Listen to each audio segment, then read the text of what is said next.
Subscribe my channel and like the video. एक बार की बात है। एक गांव में रतनलाल नाम का एक गरीब किसान रहता था। वह बहुत ही गरीब था।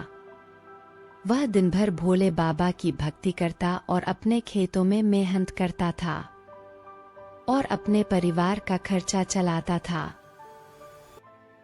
उसके परिवार में 3 लोग थे, रतनलाल और उसका बेटा और उसकी पत्नी गीता। दिन ऐसे ही बीतते रहे, लेकिन एक रात तेज बारिश होने के कारण रतनलाल की सारी फसल नष्ट हो जाती है। सुबह उठकर रतनलाल अपने खेत की ओर रवाना हो जाता है और कुछ देर बाद वो अपने खेत में जाकर देखता है तो उसे उसकी सारी फसल खराब मिलती है। यह देखकर रतनलाल रोने लगता है और भोलेनाथ से कहता है, हे भोले बाबा, तुम मेरी कैसी परीक्षा ले रहे हो?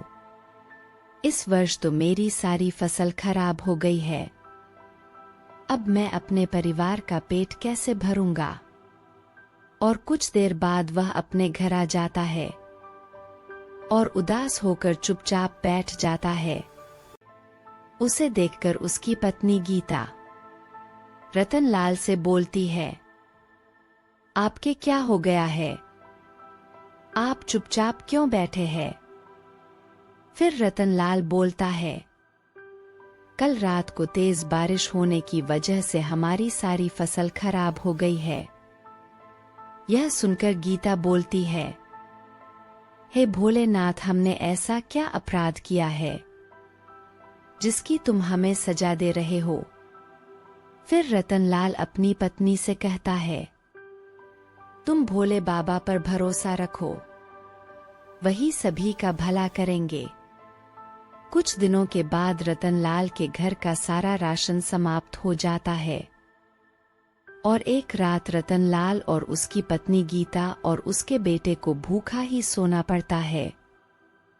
अगले दिन सुबह होते ही रतनलाल की पत्नी गीता उससे कहती है, देखिए जी, हमारे घर का सारा राशन समाप्त हो गया है। आप एक काम कीजिए, आप शहर में जाकर कुछ काम देख लीजिए। तभी रतनलाल कहता है, तुम बिल्कुल ठीक कह रही हो। फिर रतनलाल शहर की ओर निकल पड़ता है और शहर में जाकर हर जगह काम मांगता है और उसे कम ढूंढते ढूंढते शाम हो जाती है, लेकिन उसे किसी जगह पर काम नहीं मिलता है। फिर निराश होकर रतनलाल अपने घर की ओर चल देता है। रास्ते में उसे एक मंदिर दिखाई देता है। फिर वह उस मंदिर में चला जाता है। वह मंदिर में जाकर बैठ जाता है और कहता है, हे भोले बाबा, अब मैं मेरे परिवार का खर्चा कैसे चलाऊंगा? मुझे तो आज शहर में भी काम नहीं मिला। अब मैं मेरे परिवार का पेट कैसे भरूंगा? तभी वहां पर एक ब्राह्मण आता है। उसके हाथ में एक बैग था।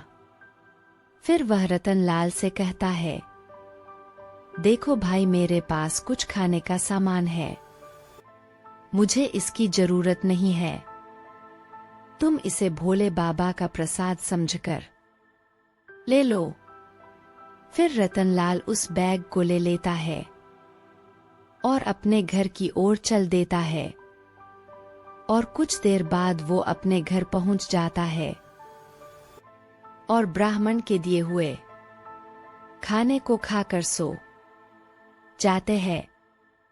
सुबह होने पर उसकी पत्नी रतनलाल से कहती है, तुम आज शहर फिर से जाओ, तुम्हें आज काम जरूर मिल जाएगा।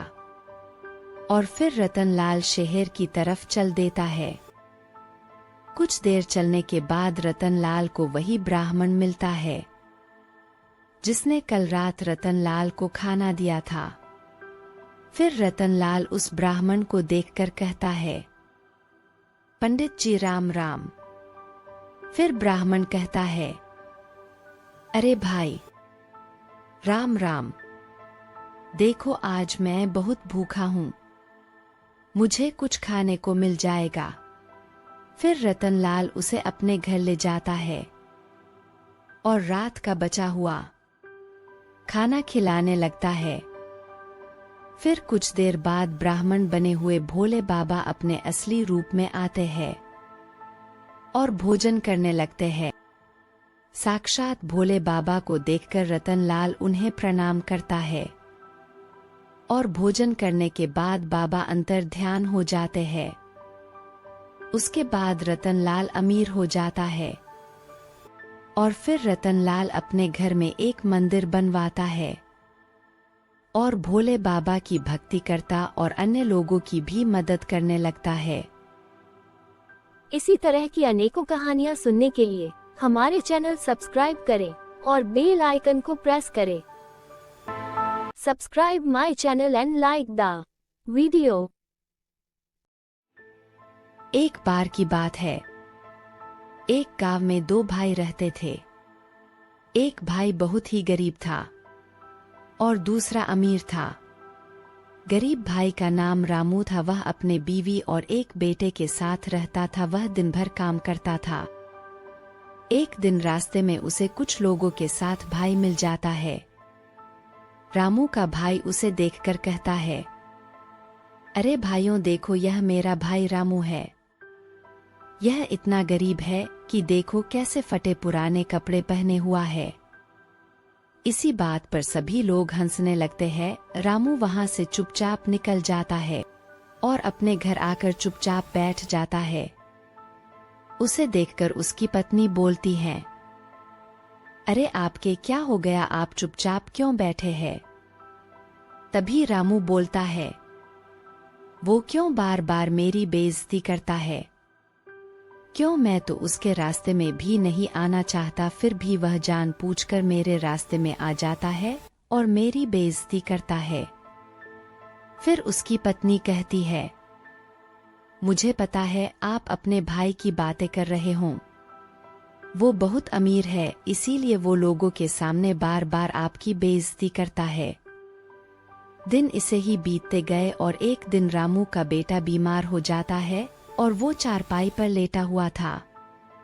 तभी रामू की पत्नी उसे देखकर बोलती है, अरे आज इसे क्या हुआ, आज ये इतना चुपचाप कैसे लेटा हुआ है? फिर रामू की पत्नी उसे गौर लगाकर देखती है और कहती है, अरे यह तो बहुत तेज बीमार है। मेरे पास तो इतने रुपए भी नहीं है कि मैं इसका इलाज करवा लूं। उसकी आवाज सुनकर रामू वहां आ जाता है और बोलता, अपने बेटे के क्या हो गया है? तभी रामू की पत्नी बोलती है, देखिए हमार बेटा बहुत तेज बीमार हो गया है। तभी रामू बोलता है, अरे मेरे पास तो इतने पैसे भी नहीं है कि इसका इलाज करवा लूं। रामू की पत्नी बोलती है, आज हमारा बेटा बहुत बीमार है, आप किसी के पास से भी रुपए उधार लेके आइए। तभी रामू बोलता है, अरे किसके पास से उधार लेकर आऊं? पहले से ही सभी से उधार ले रखा है। एक कमा करो आप अपने भाई के पास से ले आइए। नहीं नहीं, मैं उसके पास से नहीं लेकर आऊंगा। मैं कभी उसके पास उधार नहीं लेकर आऊंगा। नहीं नहीं, आप हमारे बेटे के लिए जाइए, नहीं तो ये मर जाएगा। फिर रामू कहता है, ठीक है, मैं मेरे भाई के पास जाऊंगा। इतना कहकर रामू अपने भाई के पास चला जाता है। रामू अपने भाई के घर पहुंचते ही उसका भाई रामू से कहता है, अच्छा तेरी इतनी हिम्मत कि तू मेरे घर पर आ गया। तभी रामू कहता है, भैया आज मेरा बेटा बहुत बीमार है, अगर उसका इलाज नहीं हुआ तो वह मर जाएगा। मेरे पास इतने पैसे नहीं कि मैं उसका इलाज करवा सकूं, आप मेरे को कुछ रुपए उधार दे दीजिए। फिर रामू का भाई उसे लात मारकर अपने घर से भगा देता है और फिर वह एक नदी के किनारे पेड़ के नीचे बैठ जाता है और कहता है, हे भगवान, आज मैं इतना गरीब हो गया हूँ कि अपने बेटे का इलाज भी नहीं करवा सका। उसकी ये सभी बातें उस नदी में रहने वाली जलपरी सुन लेती है और बोलती है, अरे ये आदमी कौन है? लगता है ये आज बड़ी मुसीबत में पड़ गया है। तभी वह जलपरी नदी से बाहर आ जाती है और बोलती है, अरे भाई, तुम कौन हो और इतने उदास क्यों बैठे हो? तभी रामू कहता है, मैं एक बहुत गरीब आदमी हूँ। आज मेरा बेटा बहुत बीमार है। वैसे तुम कौन हो? तभी जलपरी कहती है, मैं एक जादुई जलपरी हूँ। अब तुम अपने घर जाओ। तुम्हारा बेटा अब बिल्कुल ठीक हो गया है।